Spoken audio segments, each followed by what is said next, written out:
दोस्तों, हम हर हफ्ते लेकर आते हैं एक नई रहस्यमयी और दिल को छू लेने वाली कहानी। कभी डरावनी, कभी भावुक और कभी-कभी वो जो कल्पना और भविष्य को जोड़ती है।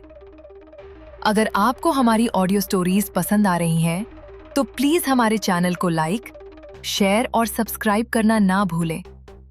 आपका एक क्लिक हमें ऐसी और कहानियां बनाने के लिए प्रेरित करता है। तो चलिए सुनते हैं आज की कहानी, एक रहस्य जो जुड़ा है अंतरिक्ष से, एक बच्ची से और एक सुनहरी बांसुरी से।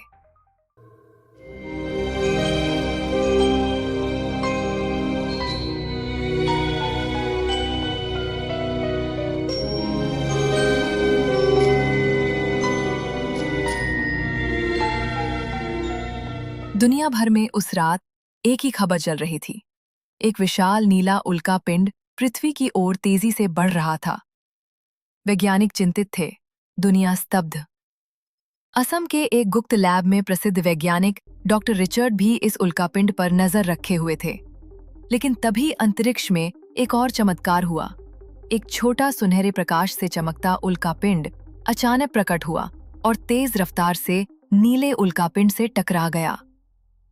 टकराव के बाद नीला उल्का दिशा बदलकर अंतरिक्ष की ओर मुड़ गया। लेकिन अब सुनहरा उल्कापिंड पृथ्वी की ओर बढ़ने लगा। डॉक्टर रिचर्ड ये सब देखकर चौंक गया और तुरंत उस नई वस्तु की दिशा ट्रैक करने लगा। उधर असम के एक छोटे से गांव में 8 साल की लड़की मैनू अपनी मां रुक्मिनी के साथ रहती थी। रुक्मिनी घर घर काम करके मैनू की पढ़ाई का खर्च उठाती थी। उस रात मैनू अपने घर के बाहर किताब पढ़ रही थी। तभी आकाश में उसने एक चमकता हुआ गोल प्रकाश देखा। हमिले डर और उत्सुकता के बीच उसने मां को आवाज दी तो मां बोली, शायद टूटता तारा होगा, मन्नत मांग ले। मैनू ने मन ही मन अपने खोए हुए पिता से मिलने की इच्छा जताई। उसी क्षण वो सुनहरा चमकता हुआ गोला उनके घर के पास आकर हवा में रुक गया और धीरे धीरे उनके बांस के बगान की ओर चला गया। रात को मैनू अकेले उस बगान में गई और वहां उसने देखा कि वो कोई उल्कापिंड नहीं, बल्कि एक सुनहरी बांसुरी है जो हवा में घूम रही थी। जैसे ही मैनू पास गई, वो रुक गई और शांत हो गई। आश्चर्यचकित मैनू ने बांसुरी को हाथ में उठा लिया। तभी सारी रोशनी गायब हो गई। बांसुरी को हाथ में लेकर वो चुपचाप अपने घर लौट आई। कुछ ही दिनों में मैनू ने महसूस किया कि जब भी वो बांसुरी बजाती, कोई बड़ी दुर्घटना टल जाती थी, जैसे कोई सड़क दुर्घटना या आग लगने की घटना। उसकी बांसुरी की धुन से सकारात्मक ऊर्जा फैलती थी। एक दिन जब यमदूत किसी की आत्मा लेने आया, तो मैनू की बांसुरी की धुन से वो मजबूर होकर रुक गया। वो यमदूत मैनू के सपने में आया और सारा हाल पूछा।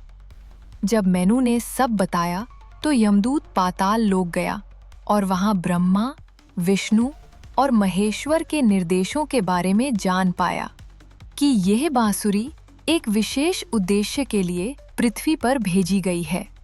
यही भविष्य में होने वाले काली और कल्कि युद्ध का हिस्सा है और मैनू जैसे कई बच्चे असम से इस युद्ध में महत्वपूर्ण भूमिका निभाएंगे। इसी बीच डॉक्टर रिचर्ड उस गांव तक आ पहुंचा। उसने लंबे समय से एक दिव्य ध्वनि को ट्रैक किया था, जो अब बांसुरी की मधुर तरंगों से आ रही थी।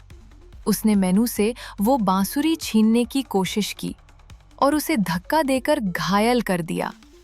लेकिन मैनू के 5 दोस्तों बिहू, पार्थो, जनम, बिदिशा और मोइना ने मिलकर डॉक्टर रिचर्ड को रोका और बांसुरी को बचा लिया। डॉक्टर रिचर्ड भागते हुए बोला, मैं फिर लौटूंगा। अब मैनू और उसके दोस्त जानते हैं कि उनका जीवन साधारण नहीं है। वो एक बड़े रहस्य का हिस्सा हैं, एक दिव्य लड़ाई के वीर सिपाही।